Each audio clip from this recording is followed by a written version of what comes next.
A solas con Dios, por John MacArthur. Capítulo 11. Orar por los que no conocen al Señor.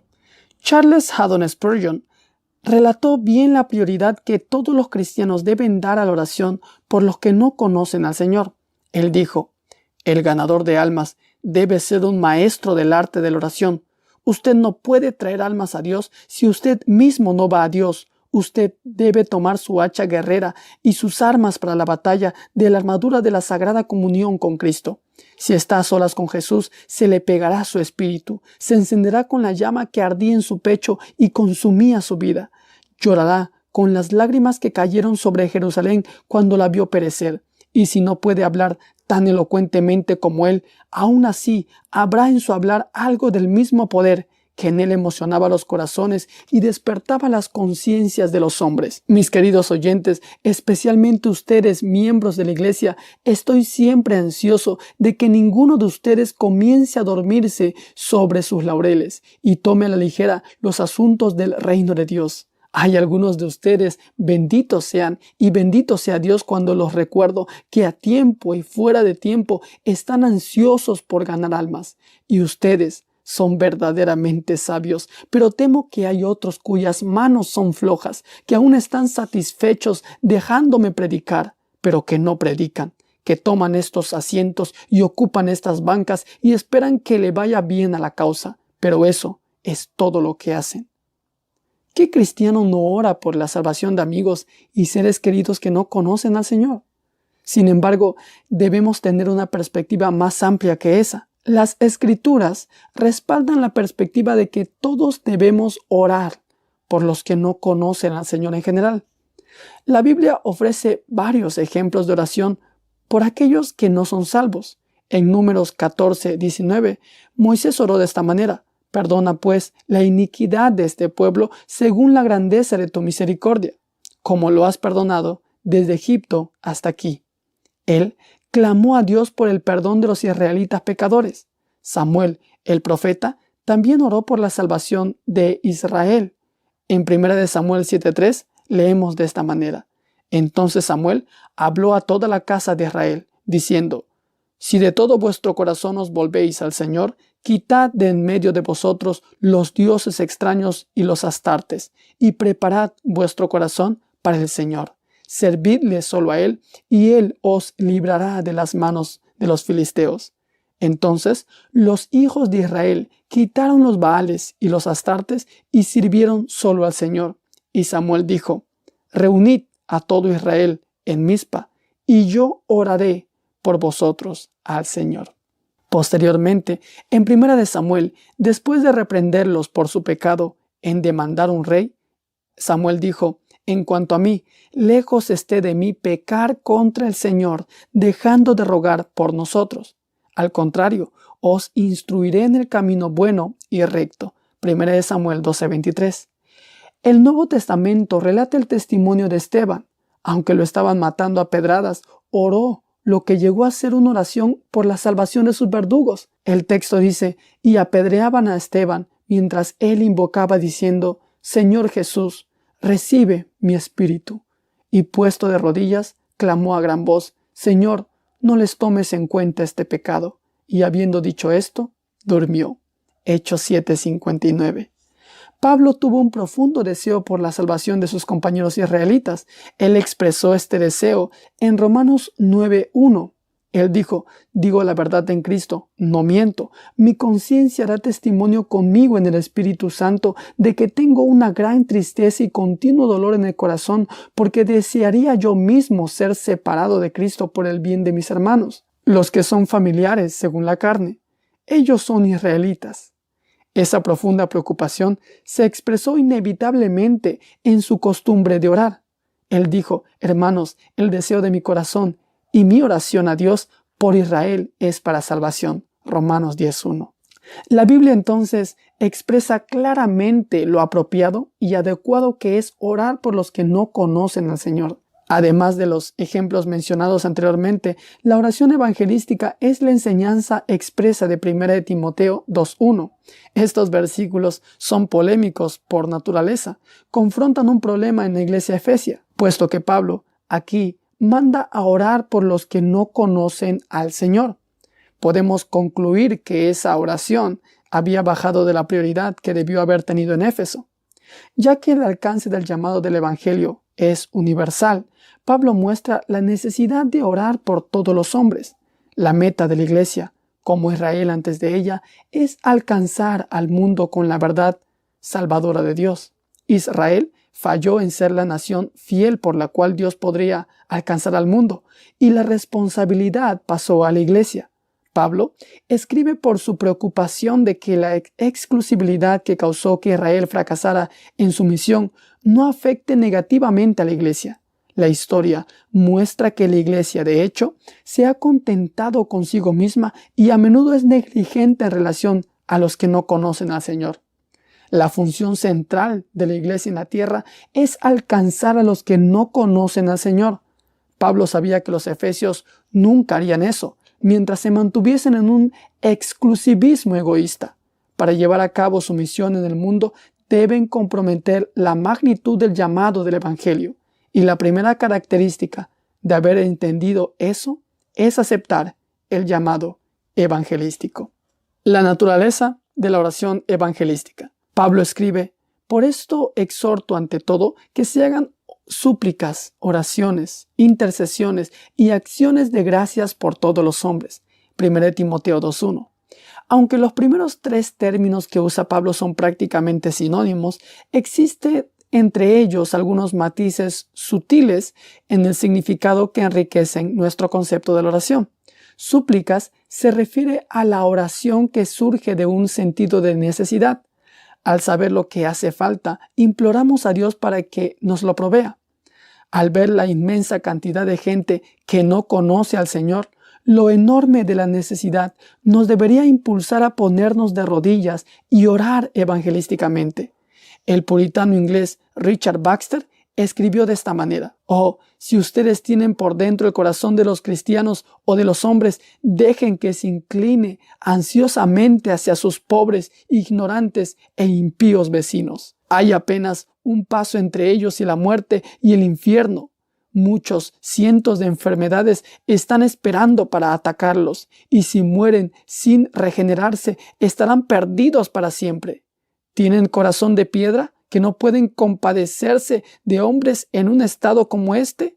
Si no creen en la palabra de Dios y el peligro de los pecadores, ¿para qué son cristianos? Si en verdad creen en ella, ¿por qué no se mueven a ayudar a los demás?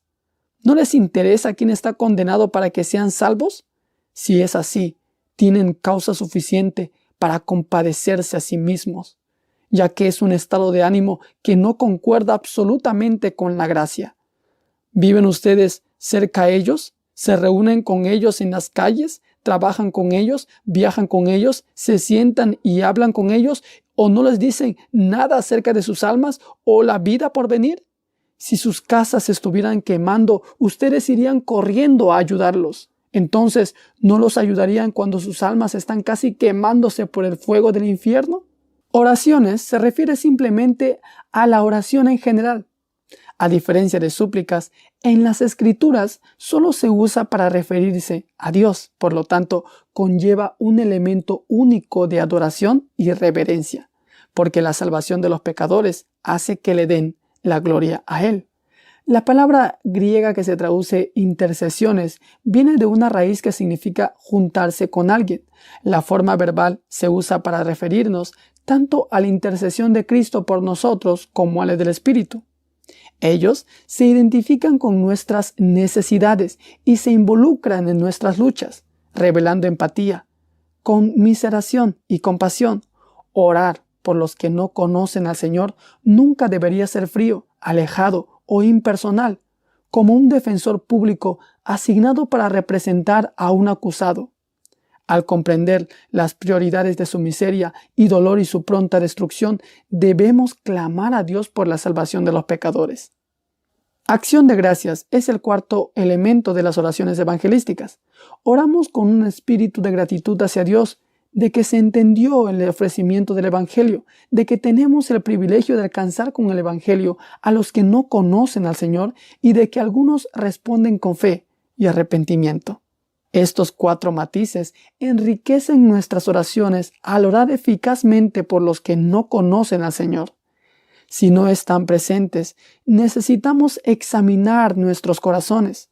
Nos damos cuenta completamente de la condición desesperada en la que se encuentran los que no conocen al Señor. ¿Realmente queremos ver a Dios glorificado por la salvación de almas? ¿Nos identificamos con la realidad convincente de sus almas perdidas para toda la eternidad? ¿Estamos agradecidos de que el mensaje del Evangelio se extienda a todos y por nuestro privilegio de compartirlo? Si esos componentes están haciendo falta en nuestros corazones, seremos indiferentes. A menudo somos indiferentes sencillamente porque no somos obedientes a estos impulsos. El alcance de la oración evangelística. Debemos ofrecer estas oraciones por todos los hombres, por los reyes y por todos los que están en eminencia. 1 Timoteo 2:1. Tal como lo descubrimos en el capítulo anterior, nuestras oraciones con demasiada frecuencia están muy limitadas a las necesidades y deseos personales y rara vez se extienden más allá de los que están en nuestro círculo de amigos y familiares más cercanos. En total contraste, no obstante, Pablo hace un llamado a la oración evangelística. Él dice, por todos los hombres. No hay lugar para el egoísmo o la exclusividad. No debemos tratar de limitar el llamado del Evangelio o nuestras oraciones evangelísticas por los elegidos. Después de todo, no tenemos los medios para saber quiénes son los elegidos hasta que responden al llamado del Evangelio. Además, se nos dice de que Dios desea que todos sean salvos, 1 Timoteo 2:4. Él no quiere la muerte del impío, sino que el impío se aparte de su camino y viva, Ezequiel 33:11. De modo que la oración por la salvación de los que no conocen al Señor es perfectamente coherente con el corazón de Dios. Él manda a todos los hombres en todos los lugares que se arrepientan, Hechos 17:30. Debemos orar para que así lo hagan y que acepten la salvación, para que sea manifestado a todos los hombres. Tito 2:11. Del grupo universal de todos los creyentes, Pablo señala específicamente a algunos que de otra manera se omitirían en la oración evangelística. Pablo dice, por los reyes y por todos los que están en eminencia. Debido a que los gobernantes antiguos y modernos a menudo son tiranos e incluso irrespetuosos para con el Señor y su pueblo, ellos son objeto de resentimiento y animosidad. Ellos también están distantes, no son parte de la vida cotidiana de creyentes, de ahí que haya una tendencia a ser indiferente con ellos. Descuidarse de ellos es un pecado serio a causa de la autoridad y responsabilidad que tienen los líderes. La orden de Pablo aquí requiere que la asamblea efesia ore por el emperador, quien en ese entonces era el cruel y blasfemo feroz Nerón, por el bien de sus almas eternas. Debemos orar para que todos los reyes y todos los que están en eminencia se arrepientan de sus pecados y crean en el Evangelio. Pablo no nos manda a orar para que saquen a los gobernantes perversos o aquellos con los que no estamos de acuerdo políticamente. Debemos ser fieles y someternos a nuestro gobierno. Romanos 13:1 y 1 Pedro 2:17. Si la iglesia hoy en día usara el esfuerzo que gasta en maniobrar y ejercer presión política y derramar esa energía en orar intercedoramente, podríamos ver un profundo impacto en nuestras naciones. Muy a menudo olvidamos que las armas de nuestra milicia no son carnales, sino poderosas en Dios para la destrucción de fortalezas. La clave para cambiar una nación es la salvación de los pecadores, y eso requiere la oración fiel. El beneficio de la oración evangelística. El beneficio de orar por los perdidos es en realidad bastante profundo. El texto en 1 Timoteo 2:2 dice, para que llevemos una vida tranquila y reposada en toda piedad y dignidad. La oración por aquellos que están en eminencia creará condiciones sociales favorables para los esfuerzos evangelísticos de la iglesia. Antes que nada, Cuando los creyentes se comprometan a orar por todos sus líderes, esto quitará cualquier idea de rebelión o resistencia en su contra.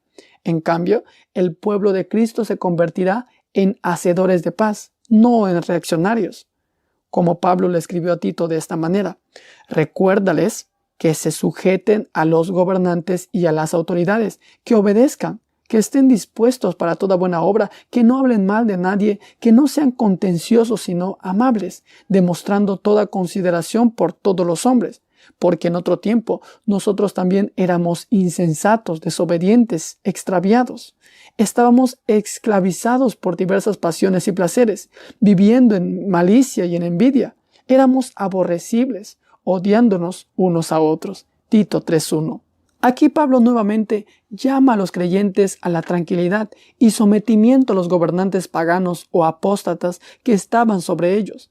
Podemos hacerlo porque entendemos que son pecadores como nosotros lo éramos, incapaces de comprender la justicia. Cuando los creyentes comienzan a orar incesantemente por los que no conocen al Señor, especialmente por sus líderes problemáticos, los no creyentes empiezan a ver a los cristianos como personas virtuosas, amantes de la paz, compasivos y trascendentes, buscando el bienestar de ellos. Una vez que los que no son salvos se dan cuenta de que no representamos una amenaza para la sociedad, es más fácil que se nos trate como amigos gratos, y a medida que más reciban la fe salvadora por medio de las oraciones de los cristianos, las condiciones favorables para la iglesia pueden aumentar. La ausencia de disturbios. La iglesia que es obediente a este mandato llevará una vida tranquila y reposada. Las palabras griegas que se traducen tranquilo y reposado son adjetivos raros. La primera, que solo aparece aquí en el Nuevo Testamento, se refiere a la ausencia de disturbios externos. La segunda, que solo aparece aquí en 1 Pedro 3:4, se refiere a la ausencia de disturbios internos. Cuando la iglesia manifiesta su amor y bondad hacia todos y se vuelve completamente a orar compasiva y preocupadamente por los perdidos, disminuirá la hostilidad que pueda existir hacia ella. En consecuencia, los santos pueden disfrutar de la libertad de disturbios, tanto internos como externos. La iglesia, aunque permaneciendo inflexible en su comportamiento con la verdad, no debe ser la agitadora y perturbadora de la vida nacional. Esa es la clara enseñanza de las Escrituras. Si se nos persigue, debe ser por causa de Cristo, por causa de vivir justamente. 1 Pedro 2:13. En 1 Tesalonicenses 4:11, Pablo mandó a los creyentes tesalonicenses: tened por aspiración vivir en tranquilidad, ocuparos en vuestros propios asuntos y trabajar con vuestras propias manos, dice el texto. Los cristianos deben ser conocidos por su conducta tranquila y no por crear disturbios. Los no creyentes nos deben ver como personas tranquilas, leales, diligentes y virtuosas. Aunque podemos odiar el sistema mundial malvado que es enemigo de Dios, no debemos ver a aquellos que se encuentran dentro de él como si fueran nuestros enemigos personales. Ellos son prisioneros del verdadero enemigo, el diablo, según de Timoteo 2:24. No son nuestros enemigos, son nuestro campo misionero, la presencia de la santidad. Para promover una vida tranquila y reposada, los creyentes deben ir en pos de la piedad y dignidad. Piedad es la traducción de eusebia, una palabra común en las epístolas pastorales. Conlleva la idea de reverencia hacia Dios. Los creyentes deben vivir para la majestuosidad, santidad, amor y gloria de Dios. Semnotes se traduce dignidad. Podría traducirse también fervor moral. Piedad puede referirse a una actitud apropiada, dignidad a una conducta apropiada. Por lo tanto, los creyentes deben destacarse por su compromiso con la moralidad. Los motivos santos deben dar como resultado una conducta santa. Ambos contribuyen a la tranquilidad y reposo de nuestra vida. Eso no quiere decir, sin embargo, que la vida cristiana estará libre de problemas. Pablo escribe en 2 Timoteo 3:12 y dice: también todos los que quieran vivir piadosamente en Cristo Jesús serán perseguidos. La vida cristiana es una guerra en contra de Satanás y las fuerzas del mal. Pablo mismo fue golpeado y encarcelado a causa de su fe. Su mensaje en este pasaje, no obstante, es que si sufrimos animosidad y persecución, debe ser solo por nuestra actitud y comportamiento devoto. No debemos provocar respuestas negativas siendo una fuerza perjudicial para la sociedad. Los motivos de la oración evangelística. ¿Por qué debemos orar por los que no conocen al Señor? Pablo nos da la respuesta en uno de los pasajes más poderosos y dramáticos de toda la Escritura referente al propósito salvador de Dios. El texto dice: esto es bueno y aceptable delante de Dios, nuestro Salvador, quien quiere que todos los hombres sean salvos y que lleguen al conocimiento de la verdad, porque hay un solo Dios y un solo mediador entre Dios y los hombres, Jesucristo, hombre, quien se dio a sí mismo en rescate por todos, de lo cual se dio testimonio a su debido tiempo. Para esto yo fui constituido predicador, apóstol y maestro de los gentiles en fe y verdad. Digo la verdad, no miento. 1 Timoteo 2:3. Moralmente correcto. Dios define a la oración por los que no conocen al Señor como la actividad noble y espiritualmente apropiada. Y nuestras conciencias están de acuerdo. Los que no conocen al Señor sufren la agonía del pecado, vergüenza e insensatez en esta vida y el infierno eterno de la agonía implacable en la vida que viene. Sabiendo esto, nuestra tarea por excelencia es orar por su salvación. Algunos podrían argumentar que Jesús dijo en Lucas 17:9, no ruego por el mundo, pero allí Cristo estaba orando como el gran sumo sacerdote de los elegidos de Dios. Puesto que Él es una deidad soberana y omnisciente, su oración fue específica de una manera que la nuestra no puede ser. Él estaba orando exclusivamente por la salvación de aquellos a quienes amó y escogió antes de la fundación del mundo para que fueran copartícipes de toda bendición espiritual. El mundo estuvo específicamente excluido del diseño salvador de su oración. Nuestras oraciones, no obstante, no son oraciones de sumo sacerdote. Nosotros oramos como embajadores de Cristo, cuya tarea es rogar por los hombres y mujeres en su nombre para que se reconcilien con Dios. 2 Corintios 5:20 dice esta verdad.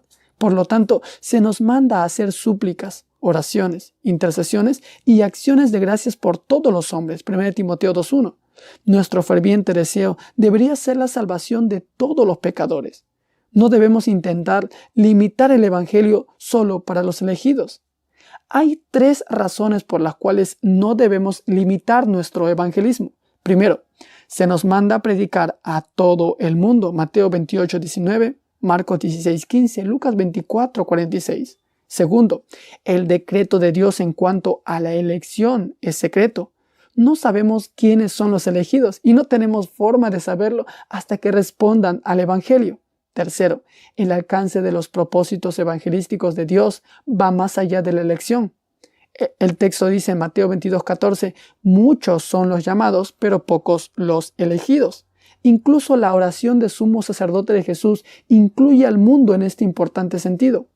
Nuestro Señor oró por la unidad entre los escogidos para que la verdad del Evangelio se presente claramente al mundo. Él dijo, para que el mundo crea que tú me enviaste, para que el mundo conozca que tú me has enviado. Juan 17:21. El llamado de Dios a todos los pecadores es una invitación genuina y sincera a la salvación. En Ezequiel 33:11 dice, vivo yo, que no quiero la muerte del impío, sino que el impío se aparte de su camino y viva, dice el Señor Dios. Apartaos, apartaos de vuestros malos caminos. ¿Por qué moriréis, oh casa de Israel? De acuerdo con el deseo de Dios. El deseo de Dios de que se salve todo el mundo es diferente a su propósito salvador eterno. Podemos entender esto en cierta forma desde una perspectiva humana. Después de todo, nuestros propósitos con frecuencia difieren de nuestros deseos. Podemos desear, por ejemplo, pasar un día descansando. Sin embargo, un propósito superior nos obliga a ir a trabajar. Asimismo, los propósitos salvadores de Dios trascienden sus deseos. Hay una diferencia crucial, por supuesto. Nosotros podríamos vernos forzados a escoger lo que no deseamos a causa de circunstancias fuera de nuestro control. Pero las decisiones de Dios están determinadas exclusivamente por su propio propósito soberano y eterno. Dios genuinamente quiere que todos los hombres sean salvos y que lleguen al conocimiento de la verdad. No obstante, en el propósito eterno que realizó en Cristo Jesús, nuestro Señor, Efesios 3:11, escogió solo a los escogidos del mundo, Juan 17:6, y pasó por encima del resto, dejándolos a las consecuencias condenatorias de su pecado, Romanos 1:18. La culpa por su condenación recae completamente sobre ellos a causa de su pecado y rechazo de Dios. Dios no es el culpable por la incredulidad de ellos. Puesto que Dios quiere que todos los hombres sean salvos, no se nos requiere que determinemos si una persona es elegida antes de orar por su salvación. Solo Dios conoce a todos los que han sido elegidos, según de Timoteo 2:19. Podemos orar por todos los hombres, con plena seguridad de que tales oraciones son buenas y aceptables delante de Dios, nuestro Salvador. Después de todo, clemente y compasivo es el Señor, lento para la ira y grande en misericordia. Bueno es el Señor para con todos, y su misericordia está en todas sus obras. Salmo 145:8. El Señor acepta entusiastamente la oración por los que no conocen al Señor, porque es coherente con su deseo de que se salven. Tal oración también está de acuerdo con su naturaleza como Salvador. Su carácter salvador se manifiesta por medio de su Hijo Jesucristo. En 1 Timoteo 2:5 podemos ver esta realidad. Dios es el Salvador de todos los hombres en el sentido temporal, pero especialmente de los que creen en el sentido eterno. Cuando Dios quiere que todos los hombres sean salvos, está siendo consecuente con quien es Él. En Isaías 45:22, Dios dijo: «Mirad a mí y sed salvos, todos los confines de la tierra». Isaías 55:1 invita a todos los sedientos a venir a las aguas de la salvación. Nuevamente en Ezequiel 18:23, Dios declara muy directamente que Él no quiere la muerte del impío, sino que el impío se arrepienta sinceramente. En el Nuevo Testamento, Pedro escribe de esta manera: «El Señor no tarda su promesa, como algunos lo tienen por tardanza, más bien es paciente para con vosotros, no queriendo que nadie se pierda, sino que todos procedan al arrepentimiento». Segunda de Pedro 3:9. Ninguna teología bíblica verdadera puede enseñar que Dios se agrada de la condenación del malo. Sin embargo, aunque no le agrada, Dios recibirá la honra y la gloria aún en la condenación de los no creyentes. Romanos 9:22. ¿Cómo es que su gracia electora y propósito predestinador puede coexistir con su amor por el mundo y deseo de que el Evangelio se predique a toda la gente y aún hacerlos responsables de su rechazo y condenación? Es un misterio divino. Las Escrituras enseñan el amor de Dios por el mundo, su desagrado en juzgar a los pecadores, su deseo de que todos oigan el Evangelio y sean salvos. También enseña que todo pecador es incapaz, pero responsable de creer y será condenado si no lo hace. Como corona a la enseñanza de la Escritura sobre este tema está la gran verdad de que Dios ha escogido a todos los creyentes y los ha amado antes de la fundación del mundo. Llegar al conocimiento de la verdad se refiere a la salvación, epignosis en el griego, que significa conocimiento. Se usa 4 veces en las epístolas pastorales. En 1 Timoteo 2:4, 2 Timoteo 2:25, Tito 1 y otra vez en 2 Timoteo 3:7. Y en cada vez se refiere al verdadero conocimiento que produce la salvación, muy al contrario de desear su condenación. Dios desea que los perdidos lleguen al conocimiento salvador de la verdad. Algunos argumentan que 1 Timoteo 2:3 enseña universalismo. Si Dios desea la salvación de todos los hombres, sostienen ellos, entonces todos serán salvos. O Dios no conseguirá lo que quiere. Otros están de acuerdo con que lo que Dios quiere se cumple, porque todos los hombres se refiere a toda clase de hombres y no a cada individuo. Ninguna de estas posiciones es necesaria. No obstante, debemos distinguir entre la voluntad de Dios por decreto, su propósito eterno, y su voluntad expresada como deseo. Deseo no viene de volomai, que con más probabilidad expresa la voluntad de Dios por decreto, sino de telo, en griego, que Pablo usa en 1 Timoteo 2 y puede referirse a la voluntad de desear de Dios. Esta es precisamente la distinción que los teólogos hacen a menudo entre la voluntad secreta de Dios y su voluntad revelada. Dios desea muchas cosas que no decreta. Nunca fue el deseo de Dios que el pecado exista. Sin embargo, la innegable existencia del pecado demuestra que incluso ello cumple con sus propósitos eternos. Isaías 46:10. Aunque de ninguna manera Él es el autor del pecado. Santiago 1:13. Jesús se lamentó sobre Jerusalén diciendo: Jerusalén, Jerusalén, que matas a los profetas y apedreas a los que te son enviados. ¿Cuántas veces quise juntar a tus hijos, así como la gallina junta a sus pollitos debajo de sus alas, y no quisiste? Mateo 23:37. John Murray y Ned B. escribieron de esta manera: hemos hallado que Dios mismo expresa un ardiente deseo de cumplir ciertas cosas que no ha decretado en su sabiduría inescrutable que se cumplan. Dios desea que todos los hombres sean salvos. Es su rechazo voluntario a Él lo que los envía al infierno. Las verdades bíblicas de la elección y la predestinación no cancelan la responsabilidad moral del hombre.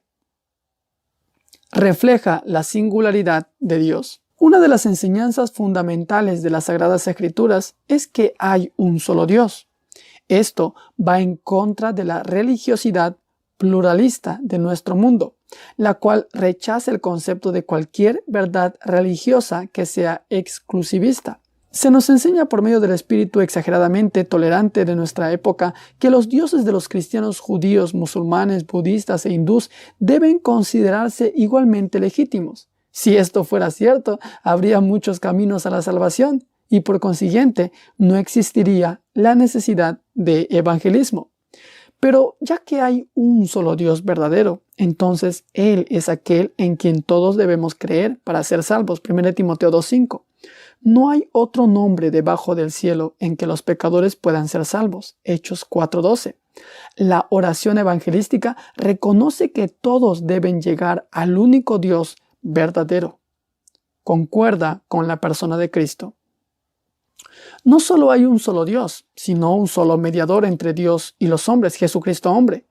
Mediador se refiere a alguien que interviene entre dos individuos para restaurar la paz o ratificar un pacto. El concepto de mediador se ve en el lamento de Job. Job dice de esta manera: no hay entre nosotros un árbitro que ponga su mano entre ambos. Job 9:33.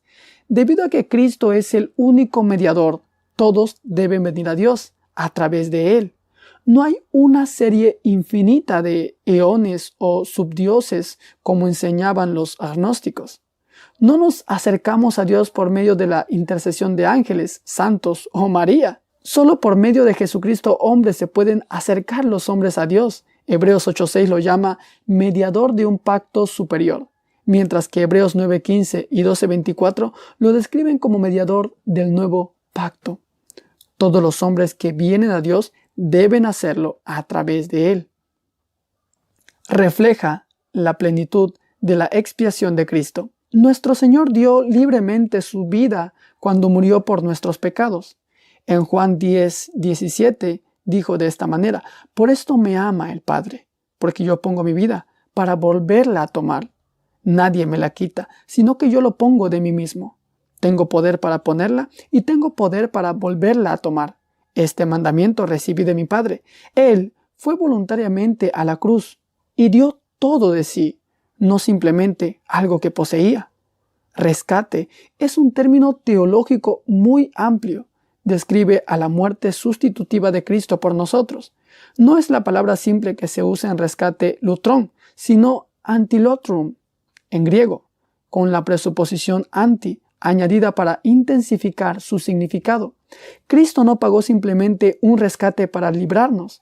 Él se convirtió en víctima en nuestro lugar. Él murió por nosotros y cargó con nuestro pecado. Él se entregó a sí mismo. La frase que dice quien se dio a sí mismo en rescate por todos es un comentario de la suficiencia de la expiación, no su diseño. Para aplicar un epigrama muy conocido, el rescate que pagó Cristo a Dios para satisfacer su necesidad es suficiente para todos, pero eficaz solo para los escogidos. La expiación de Cristo, por lo tanto, es ilimitada en lo que se respecta a su suficiencia, pero limitada en su aplicación. Beneficios reales se acumulan para todos debido a la obra expiatoria totalmente suficiente de Cristo. El Evangelio se puede predicar indiscriminadamente a todos. Mateo 16:15. El agua de vida y el ofrecimiento de misericordia divina se extienden libremente a todos. Se presenta a Cristo como Salvador para que lo acojan todos. 1 Timoteo 4:10. Además, en un sentido temporal, cuando Adán pecó, se evitó que toda la raza humana recibiera destrucción y juicio. Un privilegio que no se le concedió a los ángeles que cayeron, Hebreos 2:16. E individuos pecadores ahora gozan de la gracia común y la demora en el juicio de Dios por sus pecados. El teólogo William J.T. Shedd escribió: la expiación es suficiente en valor para propiciar el pecado de todos los hombres, indiscriminadamente, y este hecho debería declararse porque es un hecho. No hay reclamos de justicia que no se hayan satisfecho, no hay pecado del hombre por el cual una expiación infinita no se haya provisto. Por lo tanto, el llamado a venir es universal. Esto no quiere decir que todos sean salvos. La muerte de Cristo fue suficiente para cubrir los pecados de todos los hombres, pero solo se aplica a los escogidos. El precio pagado fue infinito, pero suficiente para todos. La expiación de Cristo es un acto divino. Es indivisible, inagotable, suficiente en sí mismo para cubrir la culpa de todos los pecados que se cometerán en la tierra. Por lo tanto, la salvación se puede ofrecer a todos de manera sincera y legítima, aunque solo los escogidos responderán. Shedd escribió, por ejemplo: la amplitud con la que se ofrece una medicina no está limitada al número de personas que están dispuestas a comprarla y usarla. Su adaptación a la enfermedad es la única consideración en venderla, y en consecuencia se ofrece a todos. Es crucial entender que la obra expiatoria de Cristo logra completamente todo lo que Dios declaró que iba a lograr en el pasado eterno con respecto a la salvación de los pecadores. Los propósitos soberanos de Dios no se frustran en lo absoluto por la incredulidad de aquellos que menosprecian a Cristo. La expiación de Cristo no representa un intento fallido para salvar a alguien que no iba a ser salvo. Todos aquellos a quienes Dios se propuso salvar desde el pasado eterno serán salvos. Juan 17:12. No obstante, vale la pena reiterar una vez más que aunque el propósito salvador de Dios está limitado a los escogidos, su deseo de que se salven los pecadores es tan amplio en sí mismo como la raza humana. Él quiere que todos los hombres sean salvos y que lleguen a conocimiento de la verdad. Así que Cristo se dio a sí mismo en rescate suficiente para todos. Con qué claridad la obra expiatoria de Cristo nos revela el corazón de Dios por la salvación de los pecadores. Por eso Pablo se refiere a la expiación como testimonio de Cristo a su debido tiempo. Esta idea es un paralelo exacto de Gálatas 4:4 que dice: pero cuando vino la plenitud del tiempo, Dios envió a su Hijo, nacido de mujer y nacido bajo la ley, para que redimiese a los que estaban bajo la ley. Cristo se dio a sí mismo en rescate exactamente a su debido tiempo en el plan redentor de Dios. Su obra redentora es el testimonio más elocuente que sustenta el deseo de Dios de que se salven los pecadores. La oración evangelística por todos los hombres, por lo tanto, refleja el corazón de Dios y honra la gloria de Cristo en la cruz. De acuerdo con la comisión divina de Pablo. Pablo escribe de esta manera: para esto, yo fui constituido predicador, apóstol. 1 Timoteo 2:7. La comisión divina de Pablo estaba basada en las grandes verdades de que Dios es nuestro Salvador. Cristo es nuestro mediador y se dio a sí mismo en rescate. Como se dijo en el versículo anterior, predicador se deriva del verbo keruso, que significa anunciar, proclamar o hablar públicamente. El mundo antiguo no tenía medios de comunicación de noticias, así que los anuncios se hacían en la plaza de la ciudad. Pablo fue un heraldo público que proclamaba el Evangelio de Jesucristo. Un apóstol era un mensajero enviado en representación de Cristo. Si el mensaje del Evangelio fuera exclusivo, eso hubiera debilitado el llamado de Pablo. Nosotros también somos llamados a proclamar el Evangelio al mundo que no conoce al Señor. Ese llamado, como la comisión divina de Pablo, está basado en el deseo de Dios de que todos sean salvos. La oración evangelística reconoce nuestra responsabilidad. El ejemplo más grande de oración evangelística es nuestro Señor mismo. Isaías 53:12 nos dice que Él ha intercedido por todos los transgresores. En la cruz, Jesús oró de esta manera: Padre, perdónalos, porque no saben lo que hacen. Lucas 23:34. Dios contestó esas oraciones con 3,000 convertidos en el día de Pentecostés e incontables miles a través de los siglos. ¿Ora usted por los que no conocen al Señor de esta forma? ¿Tiene la pasión que inspiró a John Knox a clamar: denme a Escocia o muero? ¿Es nuestra actitud la de George Whitefield, que oró: oh Señor, dame almas o quítame la vida? ¿Podemos, como Henry Martin, decir: no puedo soportar vivir si Jesús debe ser deshonrado? Dios honra sus oraciones por los perdidos. Parado entre aquellos que mataron a Esteban estaba un joven llamado Saulo de Tarso. Podría ser que la salvación del gran apóstol Pablo fue una respuesta a la oración de Esteban, que dijo: Señor, no les tomes en cuenta este pecado. Hechos 7:60. El evangelismo comienza con la oración. En conclusión, ¿está usted preparado para estar a solas con Dios? Usted ahora está armado para ir a su presencia con mucho más de qué hablar. Jesús le ha dado el modelo a usar y el apóstol Pablo le ha provisto de una lista de prioridades.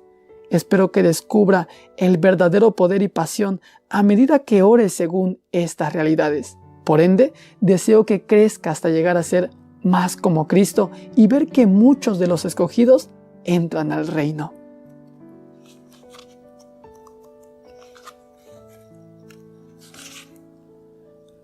Amado oyente, hemos escuchado el capítulo 11 del libro A Solas con Dios por John MacArthur, titulado Orar por los que no conocen al Señor. Hemos terminado con este libro. Sin embargo, el llamado al evangelismo no ha terminado en nuestras vidas. Si le ha gustado este libro, por favor, compártalo con un familiar o un ser querido que necesite de estas verdades, y que Dios bendiga grandemente a su familia y a usted mismo en su vida diaria. Que estas enseñanzas le ayuden a caminar a diario en su vida cristiana. Si no se ha suscrito al canal, le invitamos a que lo haga para que escuche este y otros audiolibros en este canal. Gracia Incomparable TV. Que Dios los bendiga.